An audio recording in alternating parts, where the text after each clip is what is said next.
Supports your skin's microbiome. 48-hour hydration. Lipicar AP Plus body cream. Call me troubles may bring fussiness, crying, gas, and spit up all at once. Enfamil Gentlease has easy-to-digest proteins and gives all-in-one comfort. Plus, it's designed to work in 24 hours. Gentlease.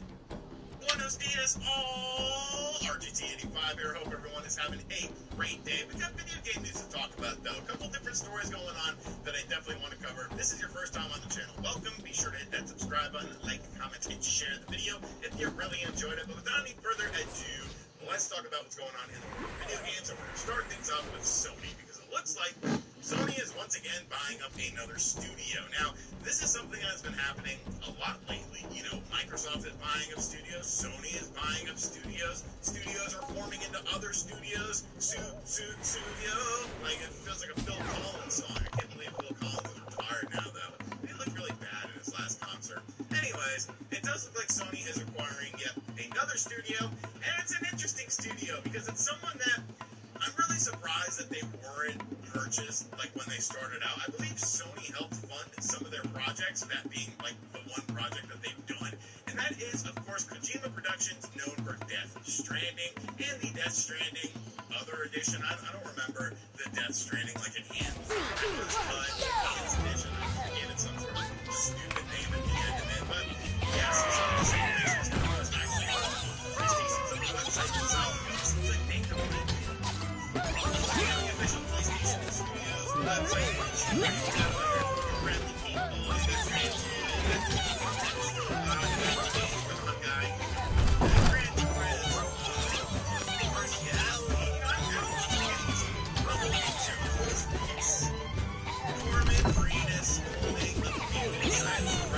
that is straight out of Death Stranding. Now, what's interesting is, before Sony acquired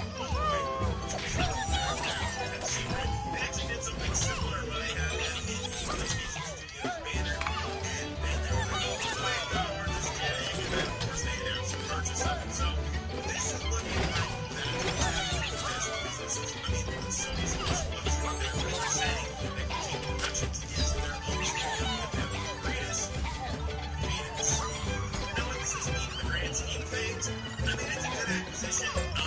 Death Stranding was not a game I enjoyed. I'll be completely honest with you. I know there's a lot of people that do enjoy it. That makes me said that one of your favorite YouTubers doesn't like video games. You know, like, so I didn't enjoy the first games. Bigger problems to worry about. But, you know, I like what it's done. I used to be a Kojima fan. My Metal Gear Solid was the franchise. It actually got me back into video games. If it wasn't for Metal Gear Solid, like, I would probably not be here. Like, let's just say that, you know. But I just feel like it's on his own this is a little bit too crazy, a little bit too unhinged. So maybe being a super studio will actually help him a little bit if this does come to fruition. Because kind of someone that's kind of looking over your shoulder, like, hey, that's kind of batshit crazy, Kojima. Let's throw that in a little bit. You know, that's something you should do. Because he's operating independently, like we're seeing on that studio. It's like he's making a game working independently. So it's not acquisition of them. So it remains to be seen if this actually comes to fruition. I don't think this should be a huge surprise to anyone if this does get announced within the next few days or something like that. But you gotta look at the bigger picture here. The bigger picture is like everyone's buying forever, you know, like are we getting to the point where like, you know, you're not gonna have as many smaller companies out there pushing genres and pushing games as multi-platform games if all these companies are just gobbling up, you know, major developers out there. I don't know, it's definitely something that will, you know, be interesting to see 5-10 years from now how this really impacts everything, how this really evolves the genre, and hopefully I'll still be here on YouTube talking shit about it. Before we get into the next topics, I want to give a huge thank you to Raycon for sponsoring this video with the Raycon Everyday Earbuds. Who is Raycon? Oh, yes, everybody needs earbuds, but nobody wants to spend the high prices on the hype. Raycon Everyday Earbuds not only feel and sound great, but they're super affordable on quality as well. Raycon Everyday Earbuds feature optimized gel tips to stay secure in your ear and be super comfortable in your ear. And these bad boys aren't falling out either. I think I'm having a heart attack. But at least my audio quality is crisp with my Raycon earbuds. With up to 8 hours of playtime and a 32-hour battery life, the Everyday Earbuds will last you during those long trips or those long days at work. They stay in your ear when you're listening to the show, too.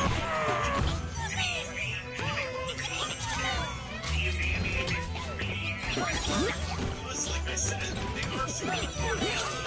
The price of other brands and feature a built-in microphone as well. To help support the channel and support your ears by checking out the link in the description box down below. Head on over to buyraycon.com/RUT85 and 15% off your order. And see why Raycon everyday earbuds have over 48,000 five-star reviews for yourself. Huge thank you to Raycon for sponsoring this video. And finally, we have a few frontier topics to talk about. And yes, we're going to talk a lot about Nintendo on this channel. The first thing is a very good thing that Rayman's a welcome addition and a welcome connection to the Nintendo Switch Online service. It's something that I talk about in the meantime. You know, what I like about it, what I don't like about it, blah, blah, blah. But something that I think is very differentiatory is the fact that automatically goes whenever you sign up for like anything, pretty much anything in the modern age. Automatically renew it every month or whenever it needs to be renewed, so that money is making way for you and you're once again getting the services that you render. Now, Sony and Nintendo themselves are guilty of their online services, especially in the UK. So, he said, you know what? That's enough. We'll go. The buck stops here because some major changes are coming as far as renewal stuff is concerned. Because now, auto renewal is not done by default. It's just some commissionary thing. Competition and market authority of the UK is pretty much a predatory thing, and companies like Nintendo and companies like Sony cannot do it anymore. So this is actually being addressed in fixed. It's not on it. I wish that someone in the United States would do something like this.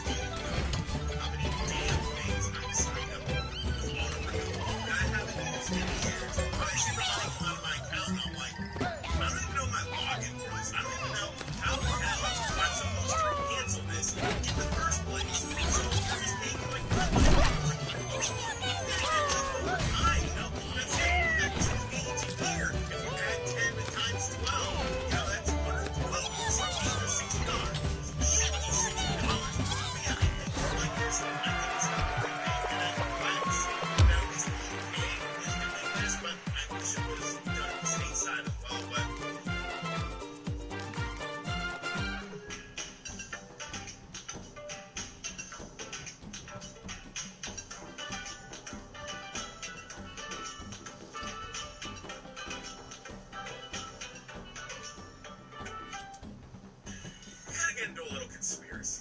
we gotta get into a little conspiracy theory thing, because this is what we're gonna wrap the video up with. It's something that I've had a lot of people emailing me about this. I've had a lot of people ask me about this, what I think about this. And then I saw like a Reddit post go up last night, and it really made me think, like, what the hell is going on here? I'm big into conspiracy theories. The Mothman is real, UFOs are real, the deep sea, you don't want to go down there, man.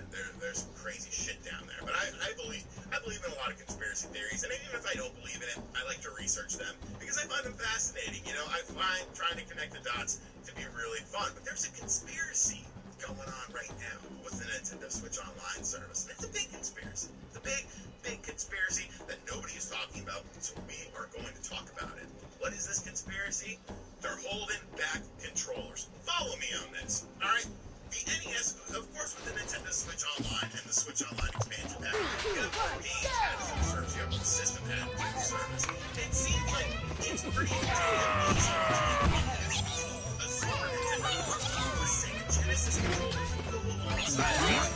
And realistically, in theory, you don't need them. You have to work at the end of the day, but still, you don't need these to play the game. They play just fine on standard points. They play just fine on a standard Pro controller, because these controllers were pretty much just, you know, basic controllers. It's not like we're trying to reinvent the wheel or anything like that. No, the Sega Genesis controller in States is only a free one, so you're better off playing the Nintendo Switch controller than playing games that require a Sega controller. But the one system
screwed, buddy. You're not getting one of these controllers. So I feel like, why? Why is this happening? This makes no sense to me. And the weird thing about the conspiracy is there's no rhyme or reason for it. Because Nintendo wants to make money as a video game company. You will make money selling controllers. So why would you want to manufacture controllers that are probably, you know, a fraction of the cost that you actually charge for them in order to manufacture and then release them to the public? It's the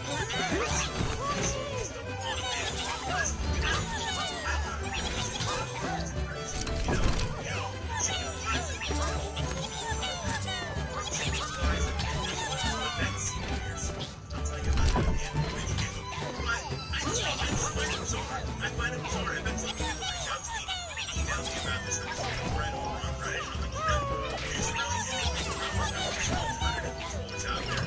But people like me have to do a controller because it was unique. Yeah, it was shit back in the day because you had to stretch your hand out and get like webbing going on and stuff. That's how you put your hand making the sign to that controller. And it's so much easier than trying to figure out the controls on your control. So this is first of all,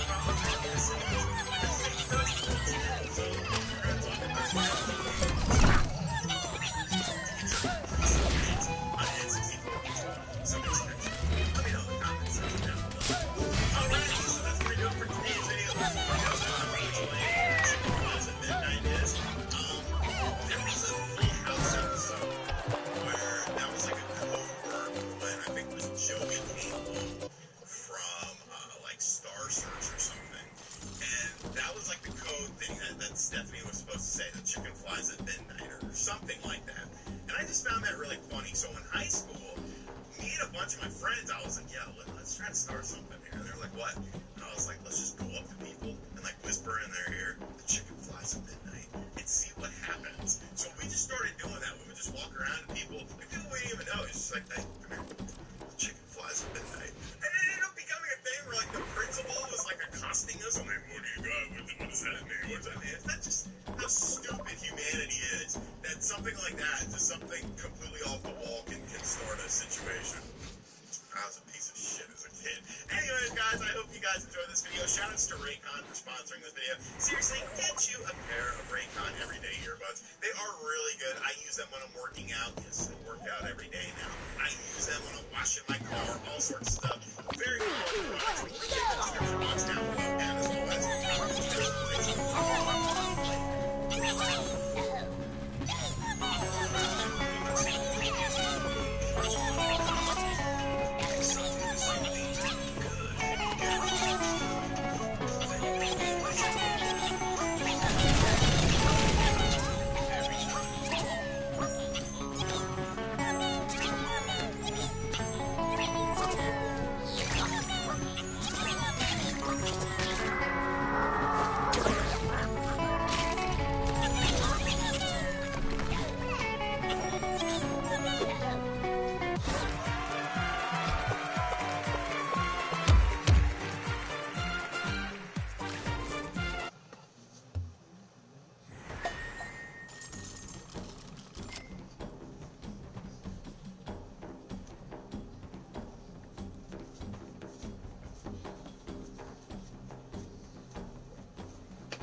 zombie apocalypse actually happened, but the zombies were fast as fuck, reasonably intelligent, and you lived in London where there's no guns. What would you do? In this How to Beat video, we'll follow the bad shit and see Patriots, see if we can better avoid the hordes of infection from the learning to defeat the rage virus and 28 weeks later. If at any point you think of a bomb, save or even make a sniper, run that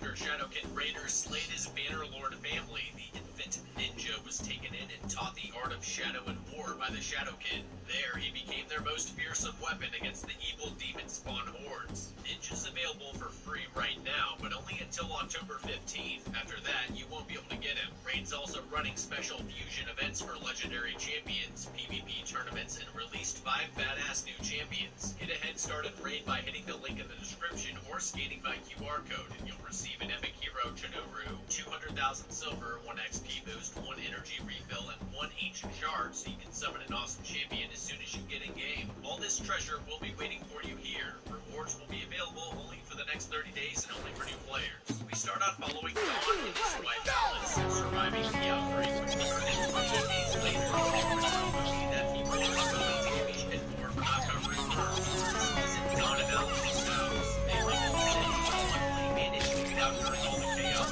which I imagine was like Billy in World War C.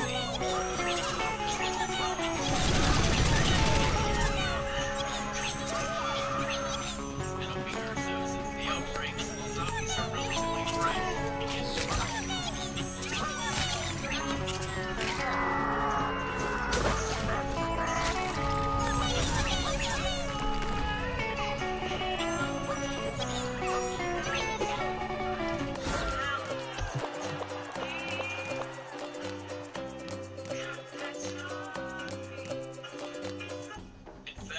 Let's clear this up real quick. I know they aren't legit zombies, but that's what I'm going to call them. Calling them the infected just makes it sound like they're suffering from an affliction. These things are adrenaline-pumped, blood-vomiting, heat-seeking, ravenous cannibals. They're fucking zombies. What I like about 28 weeks later is that the zombies are just normal humans gone crazy.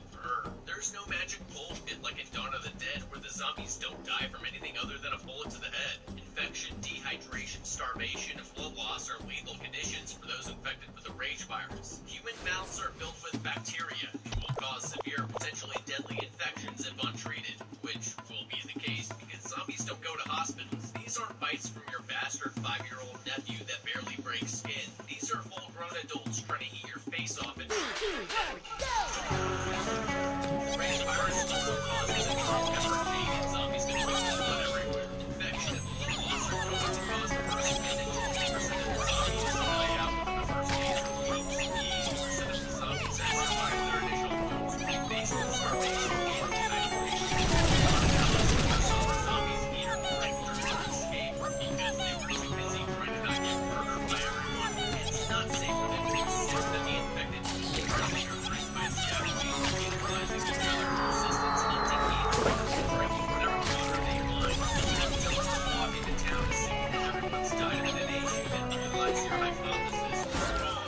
Cannibalizing each other, eating uncooked foods, and drinking river water is going to cause the zombies to be riddled with other diseases that make them vomit more and shit everywhere more, leading to more dehydration and illness-related deaths. Still, it'll take a lot longer for them to die out. That and not everyone will be infected at the same time. As bands of survivors get infected over the following weeks, the time it will take for them to die out will be even longer. For Dawn, Alice, and the others living in the home, survival is an uphill battle of attrition that may take up to a year. However, their primary concern is to not be spotted. The home they're sheltering in is situated many miles into the outskirts of London, missing somewhere eastward along one of the streets that connects to River Thames.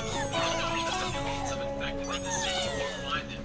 This is more of a psychological constellation than a realistic invasion. Even 1 or 2 zombies could easily overpower them. This isn't America, where every household has enough firepower to mow down every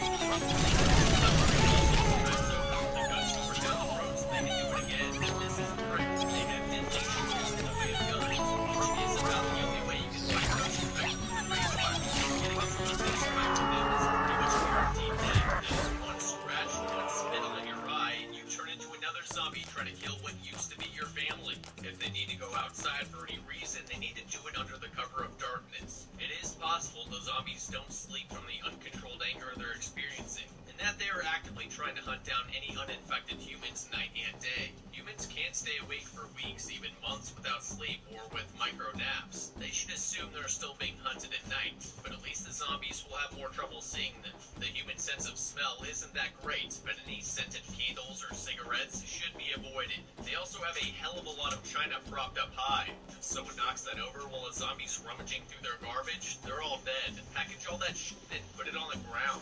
Their secondary concern is drinkable water. Distilling water from the nearby river at night and collecting rainwater in barrels should be able to sustain them. Their tertiary concern is food. This is the hard one. Their home is well stocked with cans of tomato soup, chickpeas, and bottled wine. Presumably enough for a couple months max with 6 mouths to feed. That's not the biggest problem though. Cooking it is. The rage virus may have turned everyone into young men who are on the losing side of a Call of Duty game.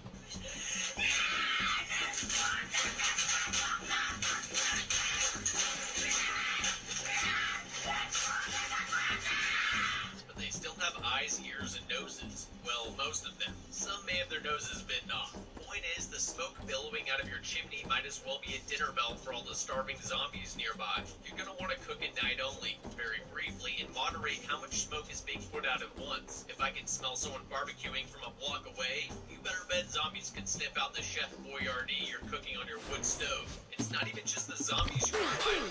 You also want to remain unseen by roving bands of scabs or desperate survivors who will lead the zombies to the door.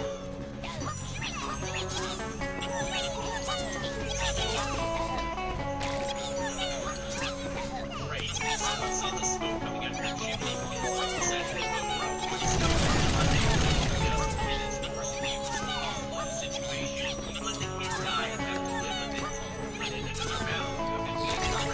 Seen by the infected chasing him. Or the third scenario. It's a scab that is using your empathy against you. Their open signal to his friends that you're armed and well stocked. They can come to you with supply.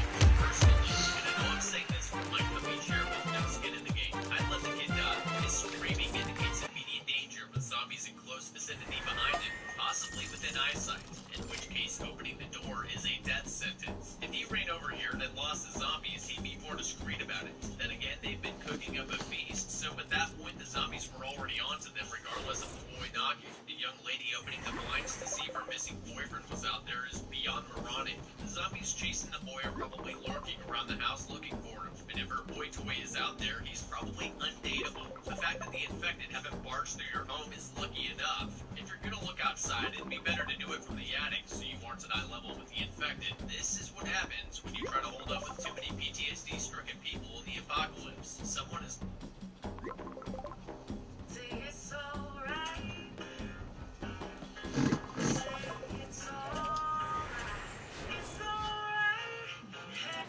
is going to do something stupid.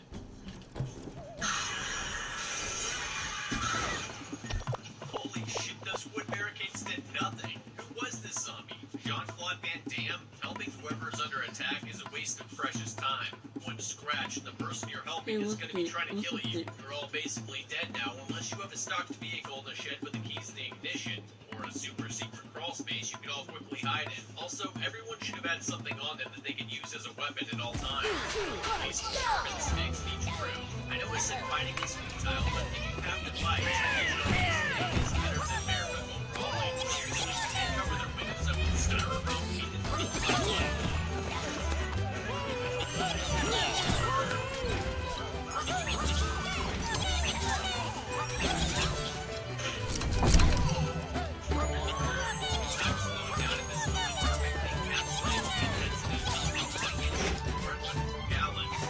the seconds better than prioritizing a little kid to let zombies to their doorstep over constant very few in the decades. What number one is done and do. Shoot your job in the neck and swoop on your feet to safety. You dig around in the open, got caught. That's not his fault. Not to mention you moved that man to a mobile apartment and Don gets himself killed too. Don justifiably uses his wife as a distraction to get what one of these runs. Zombies in the house are one of the other ones. There's a report of zombies going down the building.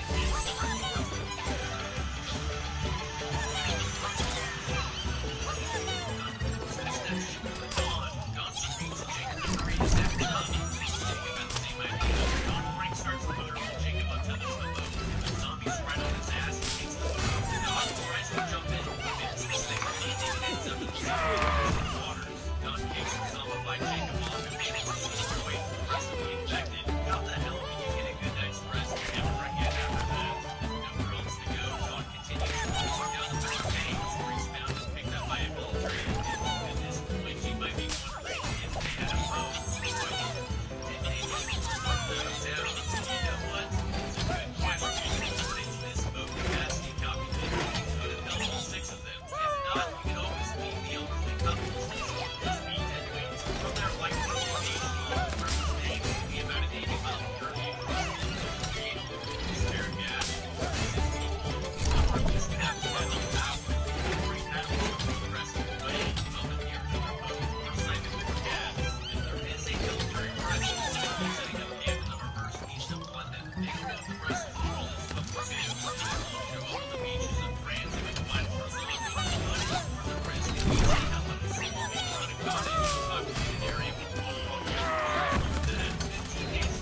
overestimating it. On the 11th week, Team America shows up and takes a mere 7 weeks to eradicate all zombies and declare all of mainland Britain free of infection.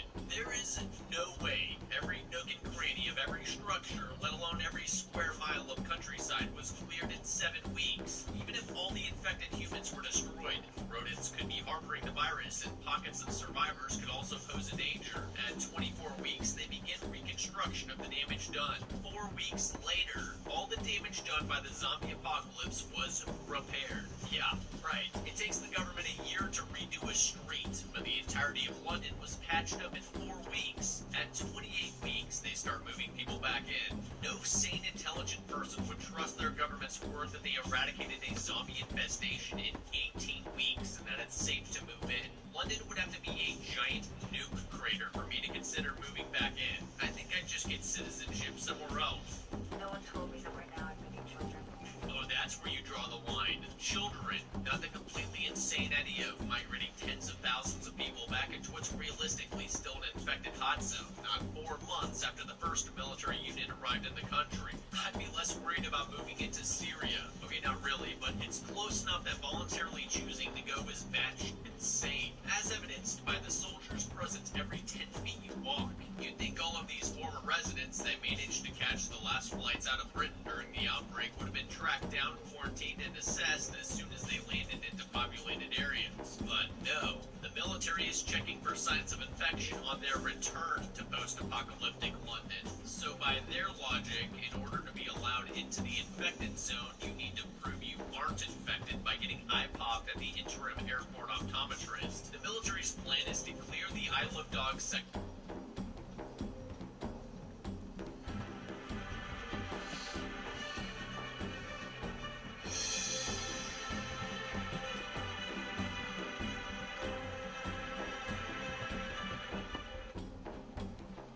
There are more ways to PayPal. There are more ways for me to break up purchases with Pay in 4. There are more ways for you section of London, repopulated with people, and then I guess repeat the same process with the other sections of London and Britain. I honestly don't see what's the rush. It's not like there's millions of British people that were displaced. They are all pretty much dead. The thousands remaining can go somewhere else for a while. They could have at least waited to move people in until after they finished bagging up and burning all the bodies.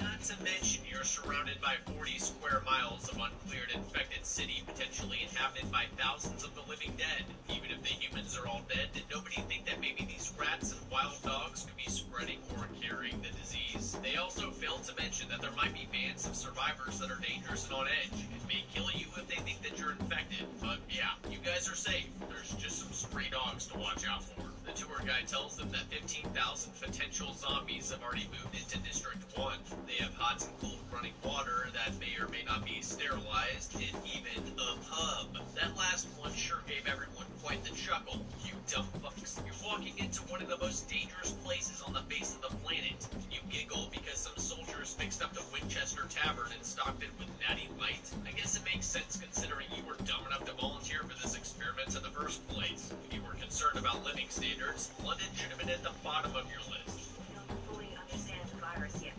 Thank you. At least someone is raising concerns for how fucked all this is. General Stone tells her not to worry, that if it comes back, they will simply kill it. Being a soldier, you should know that if it comes back, containment will fail, and they will bomb the Isle of Dogs into dirt along with every uninfected survivor residing there. Tammy and Andy are reunited with their father, Don.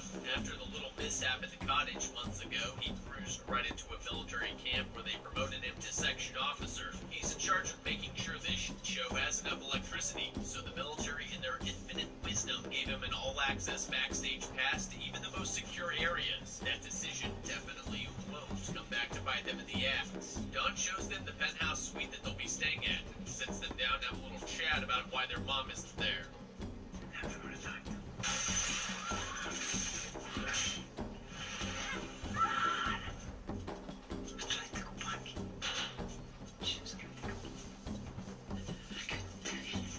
Jesus, go give your dad a hug, you senseless children.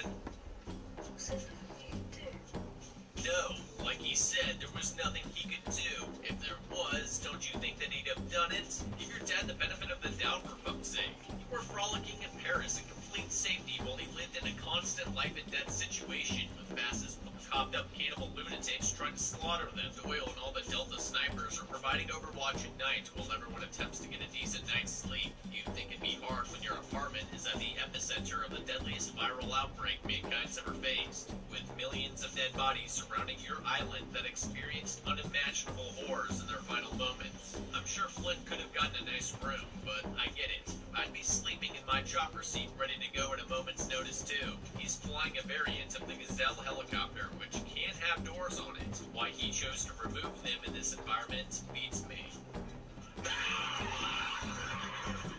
If for no other reason than to prevent sick pranks like this. Flint jokes about shooting Doyle, but seriously, that's how you get shot, like Bill Murray in Zombieland. It's all jokes until someone freaks out and pulls the trigger.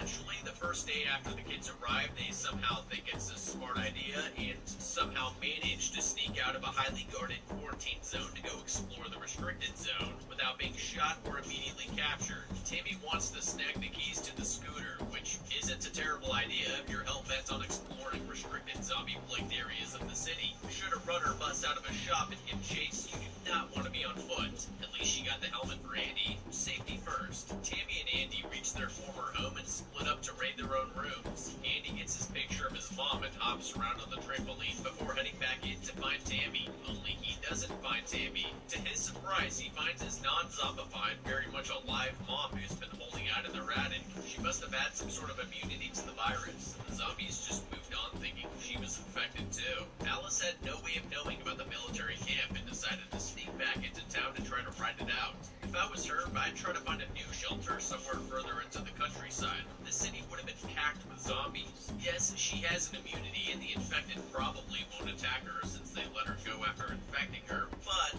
do you really want a chance at waltzing into a million-strong horde like Brad Pitt in World War Z? Like I was saying earlier, they might start cannibalizing each other, including you, when starvation starts to hit. The military tracked the kids down and took Alice back to their secure lab for decontamination and assessment. Well, this is awkward. Not to worry, citizens. We were just a little wrong about the whole everyone in London was dead thing. Why are people always so dramatic when they're essentially getting bathed? It's not like they're branding you with a hot iron. Scarlett's performing the assessment of Alice with pretty minimal PPE. I think a survivor who's potentially an asymptomatic carrier of the rage virus warrants a level 4 biosuit until you're absolutely sure she's clean. Scarlett puts Alice's blood under the microscope and concludes that she's infected, but that she has a genetic immunity to it. Scarlett thinks that her blood contains the key to a vaccine, or even a cure. Correct me if I'm wrong, internet virologists, but if she has a natural immunity, aka a genetic immunity, she will never have had an immune response to the virus. No, sir. At Booking.com, finding perfect isn't rocket science. Kitchen? Sorted. Hot tub? Why not? And of course, puppy friendly. We don't like to say perfect, but it's pretty perfect. Booking.com. Booking.yeah.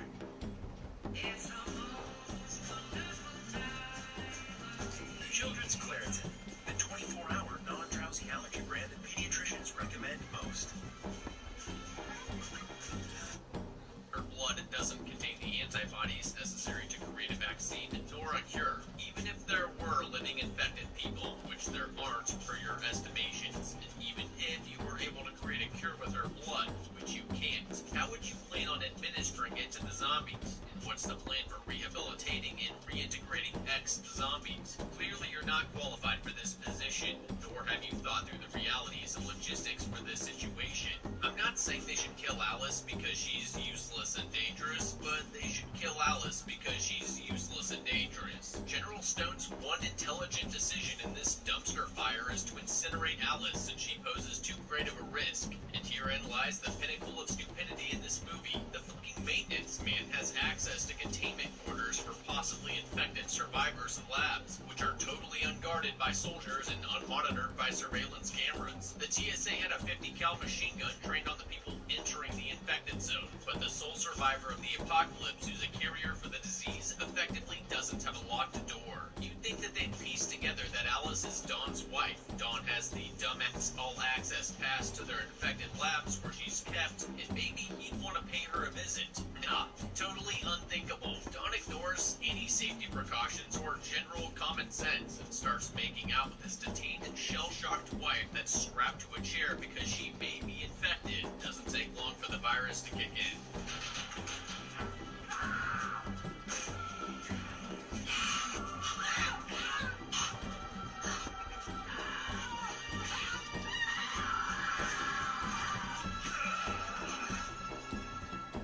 Jesus Christ. Don still has the wherewithal to slide his badge through the card reader to open the doors so he can start attacking everyone. Nobody can get their pistol up to shoot him in time, so the situation escalates out of control exponentially. General Stone executes their code red when they physically arrive at the containment room to find Alice's mutilated corpse, because they didn't have security cameras which were being monitored. The code red procedure is to move everyone into designated containment bunkers. Good luck orderly ushering 15,000 panicking people into some distant bunker in time while zombies are on the loose. While the code red is popping off, Andy and Tammy are being held in another quarantine area. Everything's fine. Don't worry. We'll be back in a moment. Why would you even say or think this? It's a code red, meaning there's a zombie outbreak. The same one that had claimed over 60 million lives in the span of a week. That's almost as many as World War II claimed in 6 years of brutal combat and genocide. The seriousness of the situation cannot be overstated. This idiot nonchalantly walks into the hallway lit with flickering emergency lights, completely unarmed. I don't care if you're Barney Ross. Get your gun up so you don't have to try to unholster it if a zombie starts running at you. Yeah, like that. Scarlet comes to the rescue with her gun up, clearing rooms like you should. Tries to get them onto a chopper out of the danger zone because she still falsely thinks that their blood harbors the cure. It's too chaotic, and they end up getting separated by the soldiers. The secure bunkers are actually just underground parking garages that are locked up less securely than an ice cream store at night. Hell, thousands of people piled into a small area might as well be an ice cream store for the zombies. Middle school teachers have a better code red procedure for hostile visitors. Everyone goes to their rooms, locks up, and hides. The first 2 floors of each residential building should have been up-armored with unbreakable plexiglass with a platoon of soldiers guarding the lobbies, stairwell, and hallways. Blueprints for each building should be assessed so that all other entrances could be sealed or guarded. Snipers on the rooftops can pick off the zombies running through the streets or attacking the entrances. Andy hears some banging on the back entrance of the parking garage. It's his raged-out dad.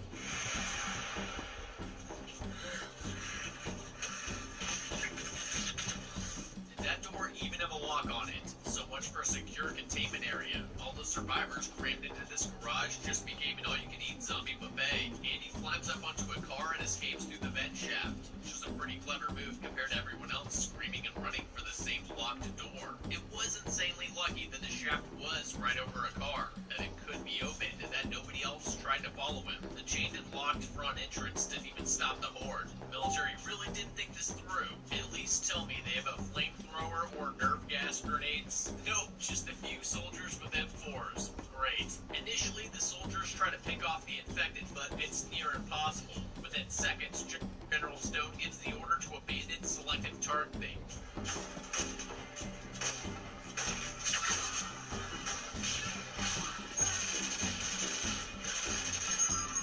If you were in that group of fleeing people, I think your best option is just lay down and act dead. It's a virus where people attack anything that moves and look.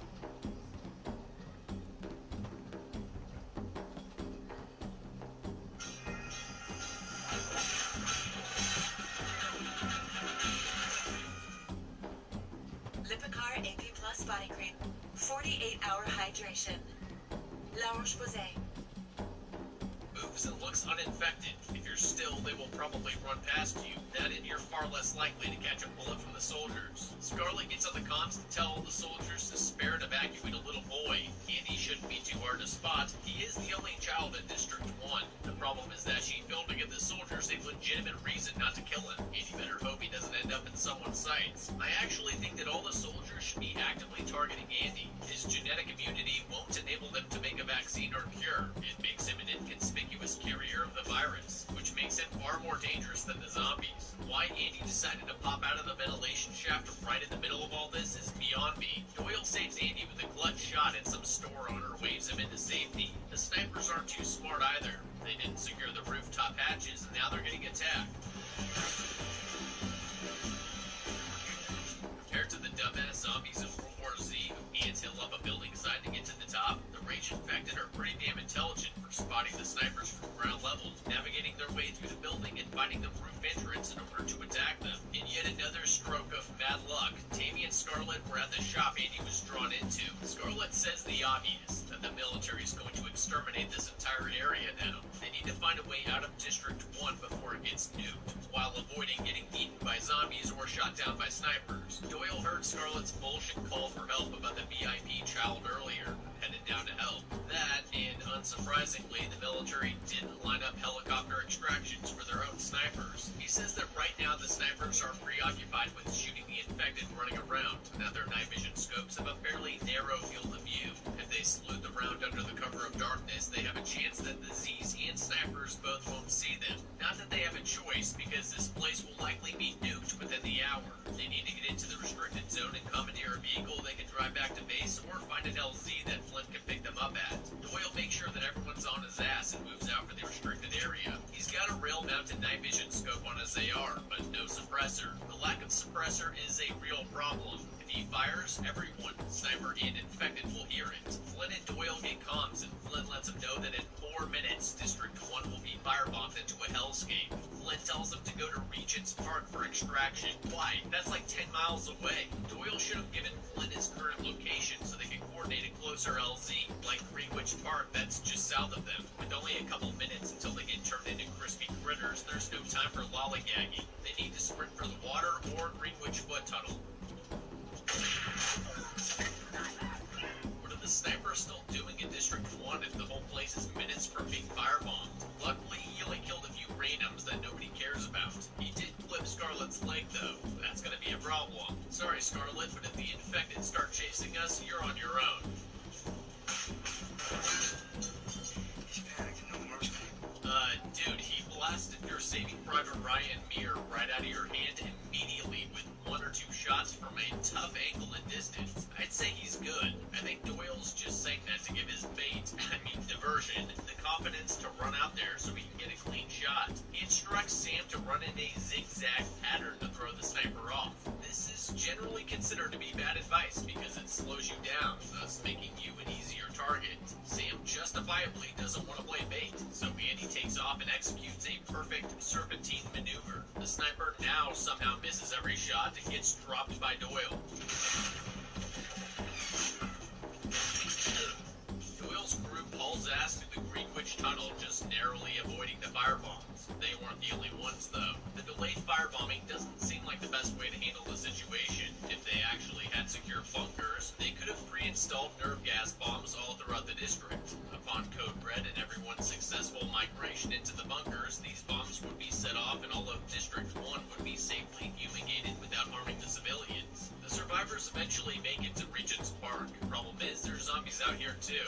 Either the zombies from District 1 tracked them down somehow, or the military was lying about all the zombies starving to death in a couple months. Flint arrives and starts freaking out at the sight of Doyle's tag-alongs. I honestly don't see what the problem is. His Gazelle helicopter can easily take them all. We know that if you're infected, you turn into a zombie within seconds, so he shouldn't have anxiety about that. He might think that they could be carriers, but if Doyle and Scarlet are uninfected, flying them all to the nearest quarantine zone shouldn't be a problem. Flint's irrational fear causes Sam to jump onto his helicopter for fear of being left. Sam is made out to be a little bitch, but the man's just trying not to die. He did save all of your lives, for Christ's sake. Flint pulls incredibly dangerous evasive maneuvers to shake Sam off. At least he heard Doyle screaming for help on the comms and realized he needed to prioritize mowing down the horde. That move saved their asses, but it wouldn't have been necessary if Flint just picked him up in the first place. He flies off and tells Doyle that he'll extract him and him alone at the Wembley Stadium, which is another 8 miles west of their location. It's also a tough spot to land a helicopter and has terrible sight lines. Flint would be lucky to get the rotors spooled up in time if zombies burst out of the stands. If he was concerned about Doyle's well-being, he'd just pick him up now or find a closer LZ. It's clear that Doyle isn't going to leave the kids, so Flint's just risking their lives delaying the same discussion. And that's if they don't get overrun. There's no telling how many infected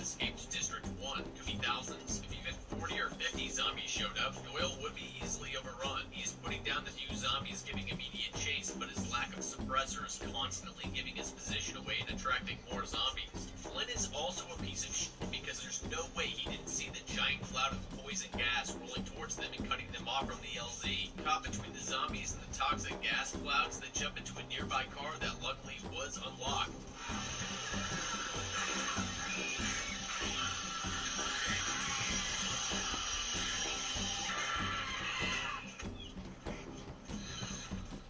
I highly doubt they could survive a gas attack by locking up in a Volvo. Maybe if it was a Tesla with bioweapon defense mode activated. It does take some time for nerve gas to kill. If they can get the car started and drive out of there, they stand a chance. If not, they'll succumb to the gas or get barbecued by the flame troopers. I don't know what's scarier, the zombies or fire bats swinging their giant torches. I highly doubt soldiers would be operating within clouds of nerve gas. That seems incredibly dangerous. I don't know, maybe feel cozy knowing that zombies couldn't get you without their nervous systems getting fried. The car battery is dead, so Doyle opts to get out and give it a push start, which is a thing you can do to help start cars with weak batteries. I didn't know that. Doyle getting out and letting some gas in should still be fine. Usually takes a decent amount of inhalation to start to kill you. I don't think staying in the car and signaling to the troopers that you weren't infected would work. Even if they didn't outright torch you, you'd die from gas exposure. Doyle could have gunned down the flame soldiers and ensured his survival. He already set the precedent that he was willing to kill friendlies for the kids. However, he probably thought that they'd be able to escape in the car and he was dead from exposure anyways. Killing the soldiers was just unnecessary. Before Doyle can get back in, the flame troopers open up.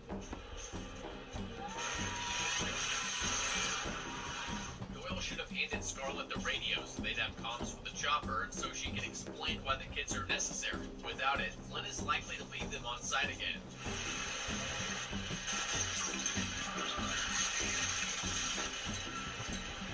This Apache pilot needs to be fired for being unable to hit a 15-year-old station wagon driving 25 miles an hour in broad daylight. If this was real life, they'd have been turned into a red piece from its 30mm chain gun. I get it's a code red, but it's still crazy to me that they'd shoot at a car clearly being driven by innocent survivors instead of trying to extract and quarantine them. Scarlet loses the Apache in the subway and they ditch the car. Doyle gave Scarlet his M4, but not the extra mags. Let's hope she doesn't need them. Even a couple zombies can take some serious damage, like that one that was still walking after getting its torso chopped in half by the helicopter rotors. Scarlet hangs back and tries to direct Tammy and Andy through the corpse-littered subway with the night vision scope on Doyle's rifle. Doyle's M4 does have a flashlight, but it's too risky to use with the infected all around them. Can you not scream the second they move in the wrong direction? You're attracting unwanted attention and pumping their anxiety levels into the stratosphere. How about you lead the way since you have the night vision scope? They can hold onto your shirt and follow your steps. That way you don't have to constantly flag Tammy and Andy with a hot rifle and they aren't obscuring your field of view if the zombie is down there.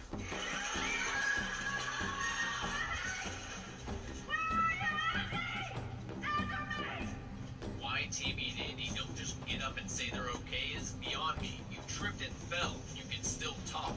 Now Scarlet's yelling and making way too much noise. Through her night scope, she sees someone walk across the corridor.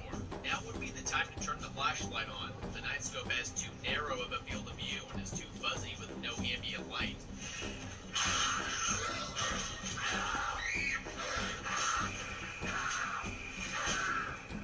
It's a thing. All she would have needed to do to survive was squeeze the pressure pad on the floor grip to turn on the flashlight. Tammy picks up the rifle and looks through the night scope to see Scarlet's pummeled face. She doesn't take a pulse and leaves thinking Scarlet's dead. She might be, but she also might have just been knocked unconscious. She wasn't bitten, so there's a chance. Tammy's got more pressing concerns, like her dad tearing Andy to pieces. Who knew a teenage girl would be more combat effective than an actual soldier? Tammy does make the all too common and unbelievably stupid mistake of dropping the rifle after dispatching the immediate threat. Do I really have to point out that the other zombies might be nearby and heard the shots? Andy runs off thinking he's infected from the bite wound. Too bad there's not a rooftop edge he could throw himself over if he started foaming at the mouth. Tammy, I get that you don't want to leave Andy, but maybe bring the rifle in case he goes rage mode. Andy doesn't turn because he shares the same genetic immunity as his mom. The thought never passes through their heads that Andy might be harboring the virus now. They arrive at the Wembley Stadium after the movie cut out another 6 miles of them sneaking through the restricted zone. Flynn's there chilling in the helicopter with his MP5. He doesn't look too happy about Doyle's absence, but lets them on board anyways. Terrible timing on your change of heart. You got Doyle and Scarlet killed only to take the kids anyways. Oh man, Sam. Can't forget about Sam. He should have checked them for bite wounds and then gunned Andy down when he found out he was infected. Instead of taking them to a secure military camp where they could quarantine and assess the kids for infection, he flies them across the channel into France where Andy spreads infectious bodily fluids on every glass cup, doorknob, metro handrail, and Uber car seat. The movie ends with the virus spreading through the entire world and ending 99.98% of life. If Dawn and Alice paddled down the river, they'd have been picked up by the military, and her immunity would not have inadvertently caused the entire human race to go extinct. Perhaps the most devastating and preventable mistake was giving Dawn a backstage pass and not posting guards outside Alice's containment room. Besides that, Andy getting bitten and hopping on the next flight to continental Europe is just flat out insane, even for a dumb kid. I'm quite confident we could have managed this situation better than General Stone and beaten the rage virus from 28 weeks later. My biggest piece of advice for surviving a zombie apocalypse that I'll leave you with is to be friends with a helicopter pilot.